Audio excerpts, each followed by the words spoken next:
Good morning. It is a cold and crisp morning here in North Carolina. And today I'm going to talk about the modes that I use on my camera to make me a better wildlife photographer.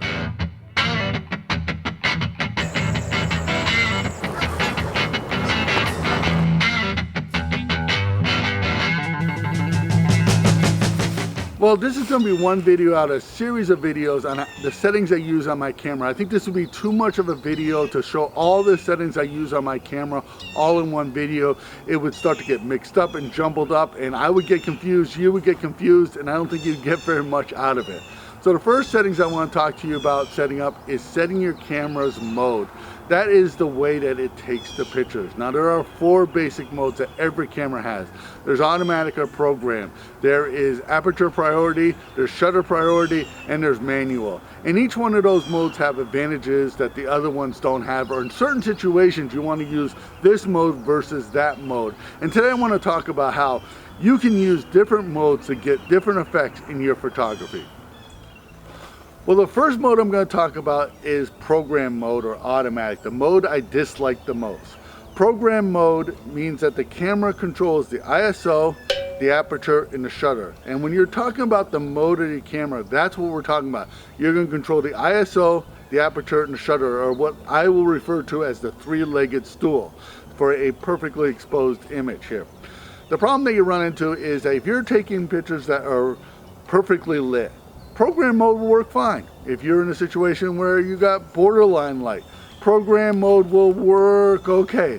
But if you're in a situation where you're backlit, if you're in a situation where there is not great light or perfect light or even semi-good light, program mode doesn't work at all. And I think this is one of the criticisms or complaints that I hear from people when I'm teaching them about photography is my images don't look the way I have. And the situation I'm in right now is a perfect example of how program mode doesn't work. So I have this very bright sky behind me and I'm in shade.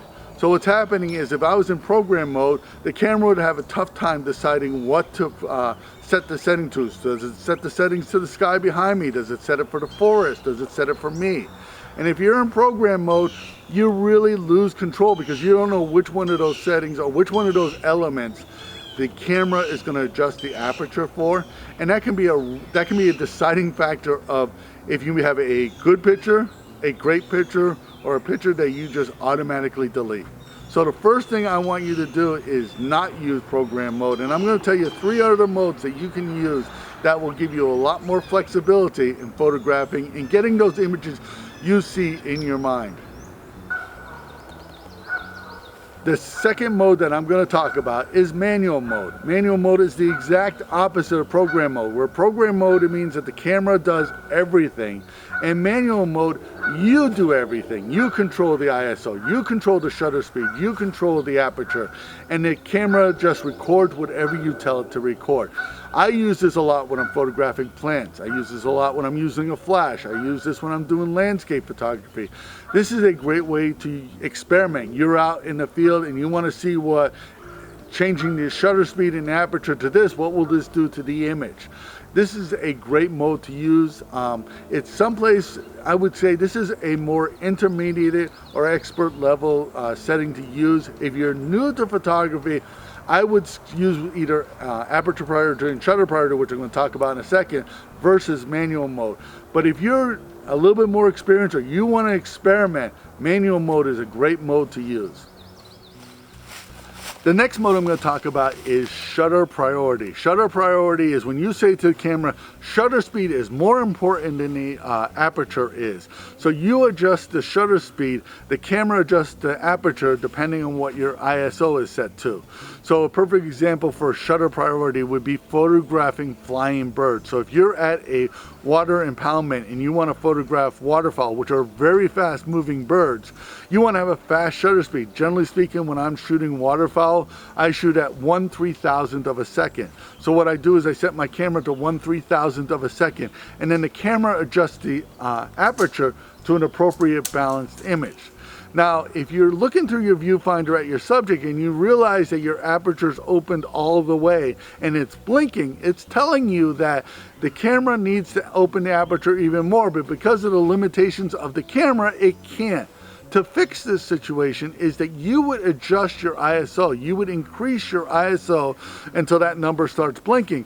And then as you're taking pictures, the camera starts adjusting the aperture or the depth of field so that you would get the appropriately balanced three-legged stool. And this is a really good way to take photos of flying birds, running animals, in a situation where shutter speed is more important than depth of field. And it's a really good method for you to take control of your camera and be able to photograph these animals and get the shutter speed you think is most important.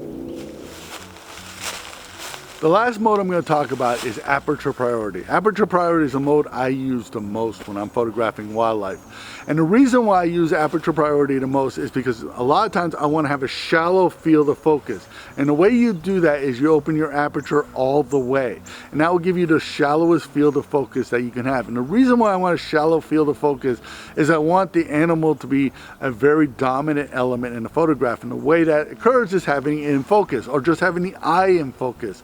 And it's very important for my style of photography that the animal is just in focus. So the way I do that is I open up my aperture all the way and then I adjust the ISO to get the shutter speed I want. So in a situation like this where I'm photographing birds that are moving around a little bit but they're not flying really fast, I usually shoot at an shutter speed of 1000. So when I'm looking through my viewfinder at the animal, I focus on the animal and I look at the shutter speed that I have. And then I adjust my ISO up or down to get the appropriate shutter speed. So if I want to shoot at 1,000th of a second, I adjust the ISO for the aperture being opened all the way. That way there I get the appropriate ISO for the depth of field that I want, and the shutter speed is controlled by those two elements. So I'm hoping you got something out of this video. If you did, please give it a thumbs up. Please subscribe to this channel because that really helps us in the YouTube world. Become a Patreon supporter. Your support allows us to keep doing this. My name is Sean Leahy and thank you for watching.